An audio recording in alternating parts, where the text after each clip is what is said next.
શ્રી લિંગ મહાપુરાણનો 58મો ભાગ। તેથી હે દેવી, તે પ્રસિદ્ધ પિશાચી નામવાળી કહેવાય છે। હવે હું યાત્રામાં શ્રેષ્ઠ પ્રાયશ્ચિત વિશે કહીશ। હે દેવી, યાત્રામાં મિષ્ટાનયુક્ત જળ કુંભોનું દાન કરવું જોઈએ, તેનાથી પૂર્વોક્ત બધું ફળ પ્રાપ્ત થાય છે। હે વરાનને, હવે હું યાત્રા માટે તિથિ બતાવીશ। શુક્લ પક્ષની તૃતીયા તિથિમાં આપની યાત્રા મહાન ફળદાયી બને છે, જ્યાં ગૌરીના દર્શન થાય છે। તે યાત્રા વિશે સાંભળો। હે યશસ્વીની, સ્નાન કરીને ગોપ્રેક્ષમાં જવું જોઈએ અને દિવસે પ્રયત્નપૂર્વક કાલિકા દેવીની પૂજા કરવી જોઈએ। ત્યાર પછી જ્યેષ્ઠ સ્થાનમાં પ્રયત્નપૂર્વક ગૌરીની પૂજા કરવી જોઈએ। પુનઃ અહીંથી અવિમુક્તની ઉત્તરમાં જવું જોઈએ અને ત્યાં સદા ભક્તિપૂર્વક દેવી ગૌરીની પૂજા કરવી જોઈએ। શ્રેષ્ઠ તથા શુભ અન્ય સંવર્ત લલિતા પણ બતાવવામાં આવ્યા છે। સમસ્ત કામનાઓનું ફળ આપનારા તે દેવીના પણ દર્શન કરવા જોઈએ। જે મનુષ્ય તેમનું ધ્યાન કરે છે તે બધા વાંછિત ફળ પ્રાપ્ત કરે છે। ત્યાર પછી શુદ્ધ વ્રતવાળા શિવભક્ત વિપ્રોને પોતાના સામર્થ્ય પ્રમાણે પર્યાપ્ત દક્ષિણ તથા વસ્ત્ર સહિત ભોજન કરાવવું જોઈએ। હે દેવી, જે એકાગ્રચિત્તે પંચગૌરીના દર્શન કરીને ગૌરીના નિમિત્તે બ્રાહ્મણોને સમસ્ત રસ તથા ગંધ અર્પણ કરે છે, તે સૌભાગ્યયુક્ત ઉત્તમ કલ્યાણની પ્રાપ્તિ કરે છે। હવે હું આ ક્ષેત્રના વિઘ્નદાયક વિનાયકોનું વર્ણન કરીશ। હે દેવી, સર્વપ્રથમ ઢુંઢી વિનાયકના દર્શન કરીને કોણ વિનાયક, દેવી વિનાયક, ગોપ્રેક્ષમાં પ્રસિદ્ધ હસ્તી વિનાયક તથા ચોથા સિંદૂર નામના વિખ્યાત વિનાયકના દર્શન કરવા જોઈએ। આ પ્રમાણે આ 5 વિનાયક છે, તેમના નિમિત્તે બ્રાહ્મણોને મોદક પ્રદાન કરવા જોઈએ। આ ધર્મકૃત્ય દ્વારા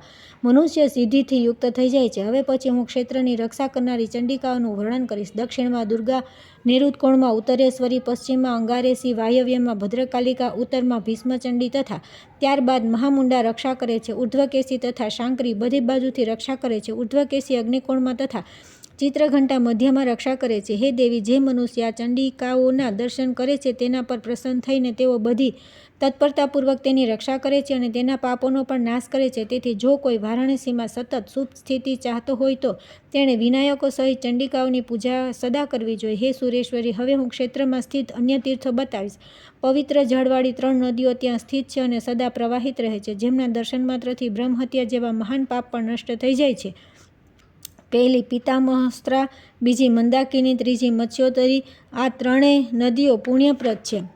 પુણ્યમયી મંદાકિની મધ્યમેશ્વરમાં સ્થિત છે, પુણ્યદાયિની પિતામહસ્ત્રા અવિમુક્તેશ્વરમાં છે અને પુણ્યપ્રદા મત્સ્યોદરી આ બધા દેવતાઓની સાથે ઓમકારેશ્વરમાં સ્થિત છે। હે ભામિની, જ્યારે ગંગા તે સ્થાનમાં આવે છે ત્યારે દેવતાઓ માટે પણ દુર્લભ છે।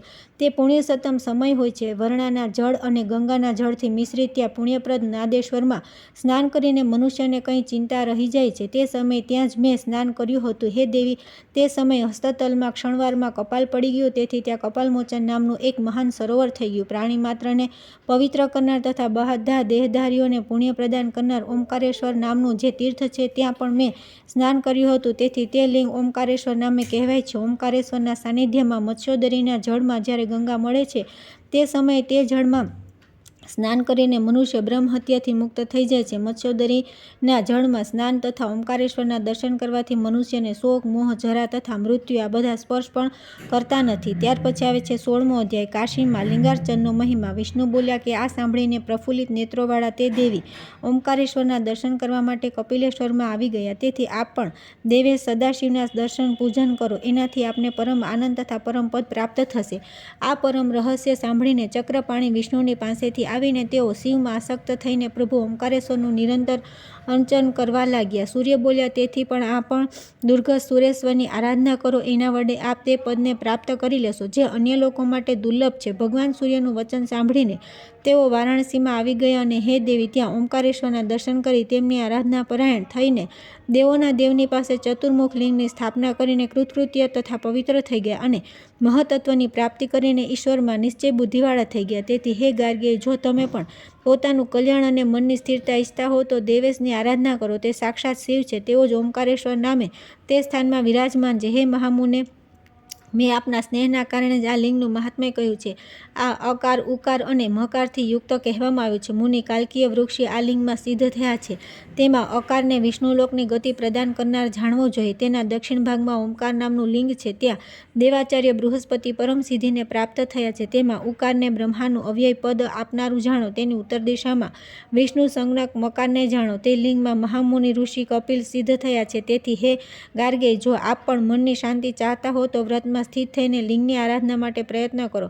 અનન્ય ચિત્તથી મોહરહિત તથા અહંકાર શૂન્ય થઈને તેની ઉપાસના કરવાથી પાશુપત વિદ્યા પ્રાપ્ત કરીને આપ શાશ્વત પદ પ્રાપ્ત કરી લેશો. આ સાંભળીને યાજ્ઞવલ્ક્યની મંત્ર સંહિતાઓની સ્તુતિ કરીને તેઓ વારાણસીમાં આવીને ઉત્તમ પંચાયતનની આરાધના કરવા લાગ્યા. તે સ્થાનમાં દરેકના આરાધિત દેવેશ સદા સ્થિત રહે છે. તેથી જો કોઈ બીજા લોકો પણ લિંગની આરાધના કરે છે તો તેમને અંતિમ સમયમાં જ્ઞાનનો ઉદય થઈ જાય છે.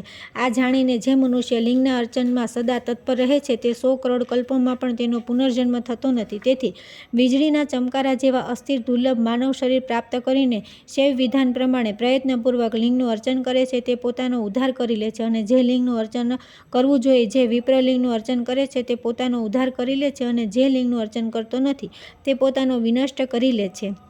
અહીં આપણે લિંગ પુરાણને પૂરું કરીએ છીએ. આવતીકાલથી આપણે વિષ્ણુ પુરાણની શરૂઆત કરીશું. રાધે રાધે.